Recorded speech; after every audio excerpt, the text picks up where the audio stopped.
અખંડ ભારતના શિલ્પી એવા શ્રી સરદાર પટેલની સ્મૃતિમાં સ્ટેચ્યુ ઓફ યુનિટી તૈયાર કરવામાં આવશે। લોહ પુરુષની પ્રતિમા માટે દેશભરમાંથી લોખંડ એકત્ર કરવાના કાર્યક્રમો ચાલી રહ્યા છે। ભારતભરના ખેડૂતો પાસેથી ખેત ઓજારો અને માટી એકઠી કરવામાં આવી રહી છે। નર્મદાને કાંઠે સરદાર સરોવર ડેમ ખાતે સ્ટેચ્યુ ઓફ યુનિટી તૈયાર થઈ રહ્યું છે। રાજકોટ જિલ્લાના 649 ગામડામાંથી લોખંડ, દરેક ગામની માટી તથા પાણી એકત્ર કરવામાં આવ્યા છે।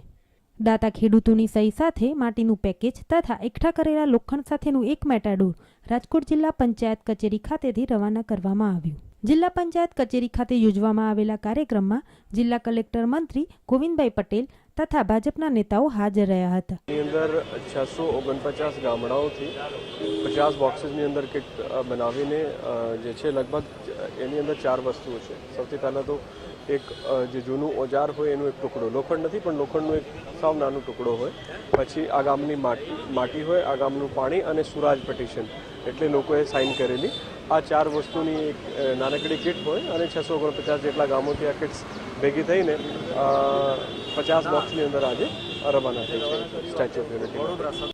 આ કાર્યક્રમ માટે સમિયાણો, લાઉડસ્પીકર તથા અન્ય જે ખર્ચાઓ કરવામાં આવી રહ્યા છે તેનો ભાર પ્રજાના ખિસ્સા પર જ આવવાનો છે। અખંડ ભારતના શિલ્પી શ્રી પટેલના શિલ્પ માટે જે લોખંડ એકઠું કરવાનો કાર્યક્રમ યોજાયો છે તે માત્ર ચોક્કસ પક્ષના હોવાની છાપ ઉપસી રહી છે।